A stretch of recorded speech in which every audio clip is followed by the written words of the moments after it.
আমার প্রিয় ছাত্রছাত্রীরা, আজ এই ভিডিওর মাধ্যমে তোমাদের পড়াবো হিমবাহ কাকে বলে ও তার শ্রেণীবিভাগ। এছাড়াও হিমরেখা কাকে বলে, হিমশৈল, ক্রেভাস ও বার্গসুন্ড সম্বন্ধে চিত্রসহ খুব সহজ ভাষায় এগুলি আলোচনা করা হলো। হিমবাহ বা গ্লেসিয়ার। ইংরেজি গ্লেসিয়ার শব্দের উৎপত্তি ল্যাটিন শব্দ গ্লেসিয়েস এবং ফরাসি গ্লেসেস শব্দ থেকে, যার অর্থ বরফ।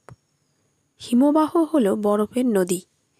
অতি শীতল অঞ্চলে স্থলভাগের ওপর দিয়ে অভিকর্ষজ টানে ধীর গতিতে প্রবাহমান জমাটবদ্ধ বরফস্তূপকেই হিমবাহ বলে। উদাহরণ: বিশ্বের দ্রুততম হিমবাহ হল গ্রিনল্যান্ডের জেকবস ভ্যান, যেটি দিনে 46 মিটার পর্যন্ত প্রবাহিত হয়, এবং ভারতের বৃহত্তম হিমবাহ হল সিয়াচেন। হিমবাহের প্রকারভেদ। হিমবাহ বিজ্ঞানী H.W. আলমান 1948 খ্রিস্টাব্দে অবস্থানের ভিত্তিতে হিমবাহকে 3টি প্রধান শ্রেণীতে বিভক্ত করেছেন। নাম্বার 1, পার্বত্য বা উপত্যকা হিমবাহ।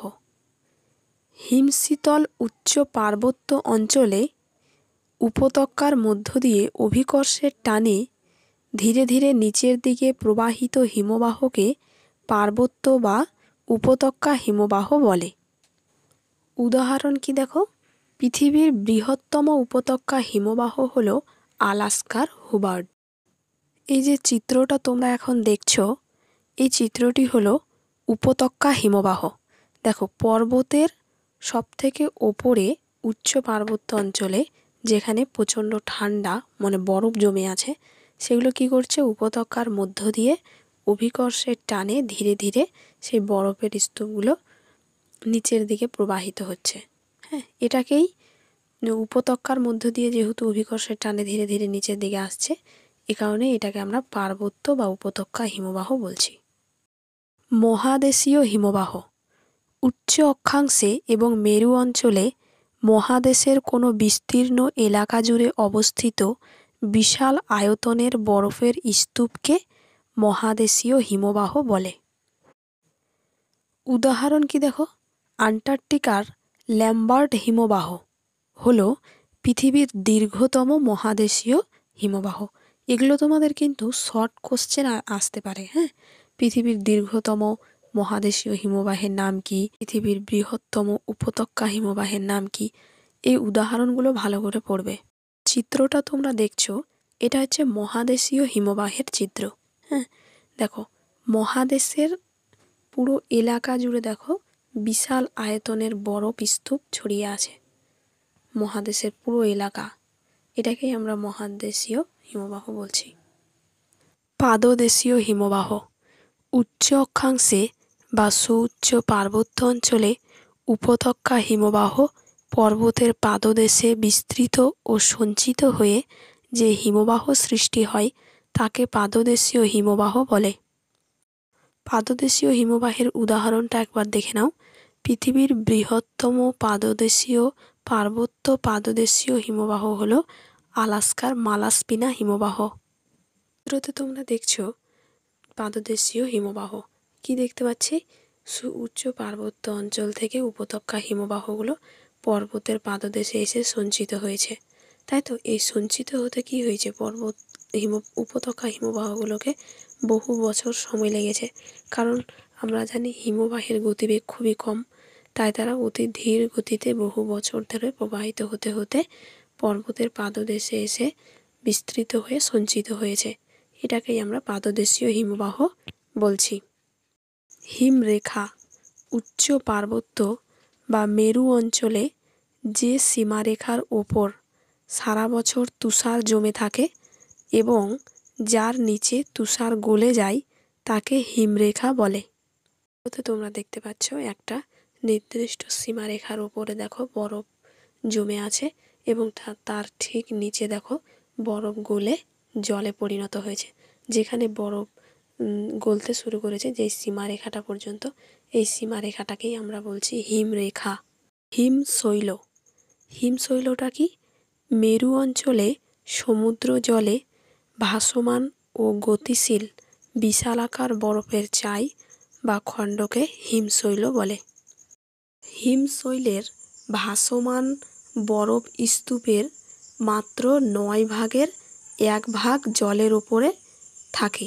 হ্যাঁ, 9 ভাগের 1 ভাগ জলের ওপরে থাকায় বরফের আয়তন সম্বন্ধে কোনো সঠিক ধারণা নির্ণয় করা যায় না। ফলে কি হয়, বরফের চায়ের সাথে সমুদ্রের যে সমস্ত জাহাজ চলাচল করে সেই জাহাজগুলোর সাথে সামুদ্রিক যে দুর্ঘটনাগুলো ঘটে, এগুলো এই হিমশৈলের কারণেই ঘটে থাকে। যদি আমরা উদাহরণ দিই, তো 1912 সালে উত্তর আটলান্টিক মহাসাগরে হিমশৈলের ধাক্কাতেই টাইটানিক জাহাজ ধ্বংস হয়েছিল। ক্রেভাস।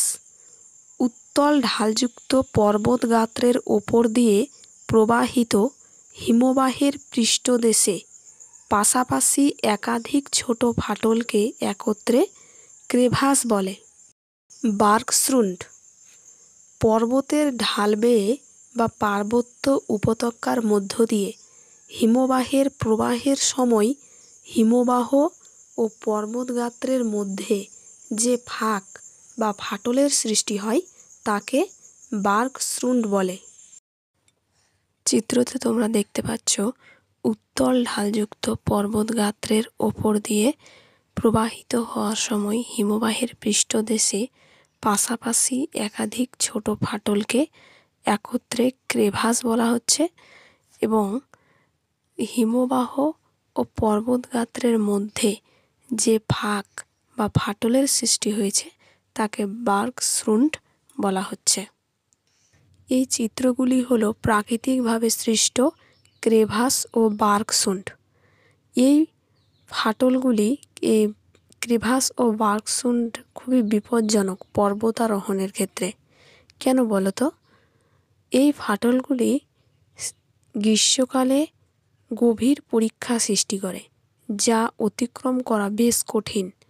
পাড় ভেঙে নিচে পড়ে যাওয়ার আশঙ্কা থাকে। আবার বছরের বেশিরভাগ সময়ই বার্কশ্রুন্ড ও ক্রেভাস অঞ্চল হালকা তুষারের পাতলা স্তর দ্বারা ঢাকা থাকে। পর্বত অভিযাত্রীগণ দূর থেকে এই সব ফাটল সঠিকভাবে বুঝতে পারেন না, ফলে তারা বার্কশ্রুন্ড ও ক্রেভাসের মৃত্যু ফাঁদে পা দিয়ে ফাটল দিয়ে বরফের মধ্যে প্রবেশ করে, ফলে নিখোঁজ হয়ে দুর্ঘটনার কবলে পড়েন। তাহলে এই ছিল আজকের ভিডিও। এগুলি তোমরা খাতাতে সুন্দর করে নোট করে রাখতে পারো তোমাদের পড়ার সুবিধার্থে। যদি এই ভিডিওটি তোমাদের একটু হলেও সাহায্য করে থাকে তাহলে চ্যানেলটি সাবস্ক্রাইব করে রেখো নতুন ভিডিও পাওয়ার জন্য, এবং একটা লাইক করে দিও এবং কমেন্টে জানাও ভিডিওটি তোমাদের কেমন লাগলো। আজ এই পর্যন্তই। পরবর্তী ভিডিওতে আবার তোমাদের সাথে দেখা হবে। বাই।